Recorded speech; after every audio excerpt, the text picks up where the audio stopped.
fato existe uma diferença e eu diria distância muito grande quanto ao conceito, a forma de compreender o território.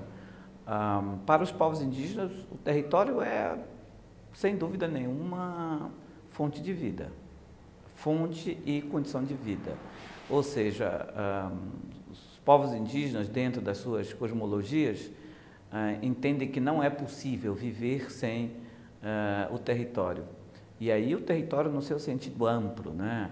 Em território como natureza integrada enquanto cosmo mesmo, quer dizer, não se trata apenas de matéria, de solo, de recursos naturais e materiais, mas tudo aquilo que envolve o meio ambiente, o ar que se respira, os espíritos sagrados que existem, também aquilo que temos como lugar de coexistência de todos os seres, inclusive nesse aspecto humanos e não humanos, né? Isso é fundamental nessas cosmologias indígenas.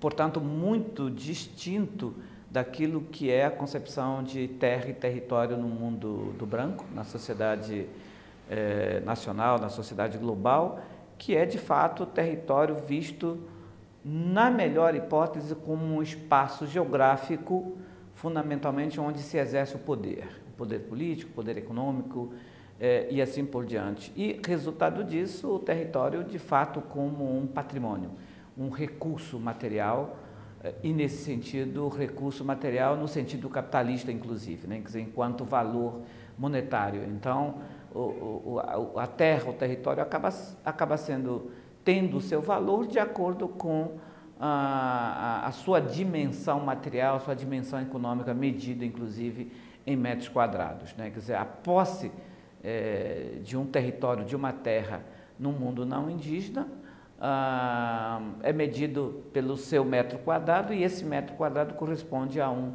patrimônio financeiro, a um patrimônio econômico. Acaba sendo, então, também fonte de status, né? Então, acho que é importante deixar muito claro esse sentido sagrado para os povos indígenas do território, porque a vida é sagrada, né? A vida não pertence a ninguém, não pertence aos seres humanos, senão à própria natureza ou a quem criou a natureza. Aí tem todos os deuses, né?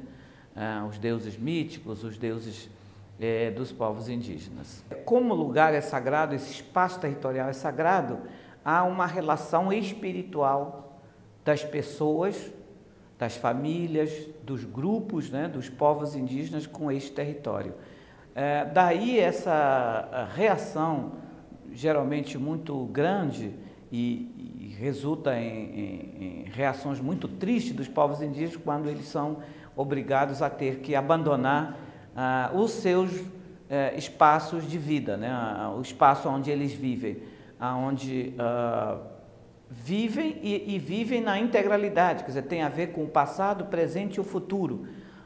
Essa relação sagrada, essa relação espiritual, orgânica com a natureza,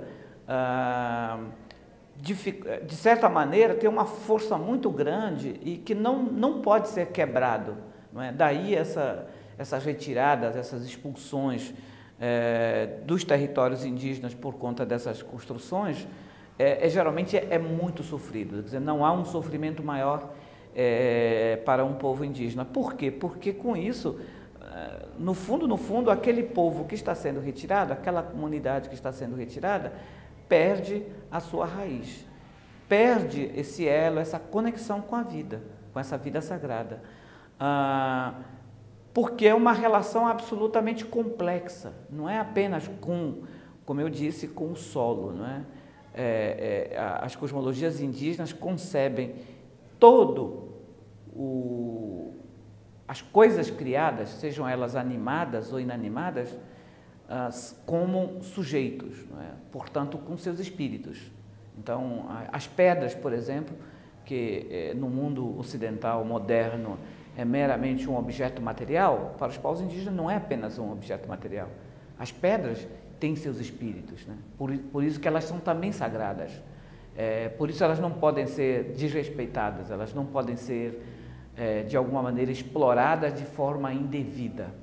Os povos indígenas também exploram os recursos naturais para a sua subsistência, mas é sempre com uma relação de muito respeito, né? Quer dizer, a caçaria, a pescaria de um indígena não está isento de relação sagrada, né? O caçador, o pescador venera a floresta, o rio, há inclusive uma cumplicidade nessa relação. Geralmente o caçador, o pescador oferece oferendas, né, para a natureza, para os rios, para a floresta, para os lugares onde tem as pedras sagradas, que geralmente simbolizam certos animais, não é? Então tem uma relação de respeito e também de reciprocidade neste reconhecimento. É muito importante entender isso, porque isso que não se leva em conta, por exemplo, nos relatórios, nos laudos, ou sejam eles ambientais ou antropológicos, sociológicos, que geralmente fundamentam esses grandes projetos que muitas vezes resultam em retiradas e expulsões de indígenas, né? Então é muito importante compreender essa lógica de vida, né, de compreensão da própria natureza dos povos indígenas, em que não é apenas o ser humano que tem vida, que tem espírito, que é munido dessa capacidade espiritual, mas todos os outros seres.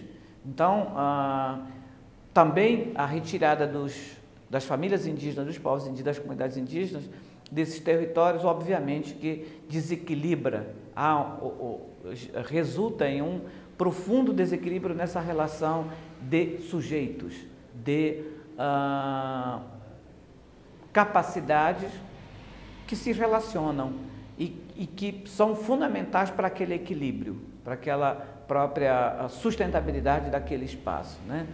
Então, eu diria que é muito sofrimento para os povos indígenas quando eles são retirados dos seus territórios, mesmo muitas vezes, não necessariamente por grandes construções, mas muitas vezes até por interesses políticos, né? Como no passado já ocorreu, o próprio órgão indigenista que retira famílias e povos, muitas vezes até para tentar protegê-los de epidemias ou de algum tipo de ameaça, sem compreender exatamente em que resulta espiritualmente para os povos indígenas essa retirada, né?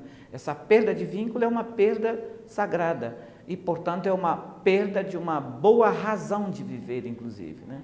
Então, é muito comum povos indígenas que são retirados de seus territórios passarem anos e anos, gerações e gerações, com esse sofrimento espiritual, né?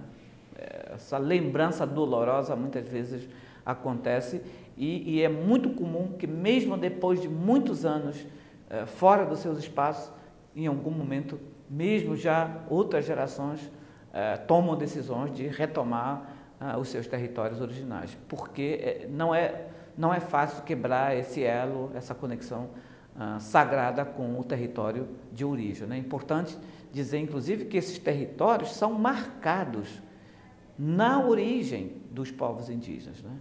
Então, quer dizer, a própria existência de um povo indígena está intimamente, organicamente ligado àquele território.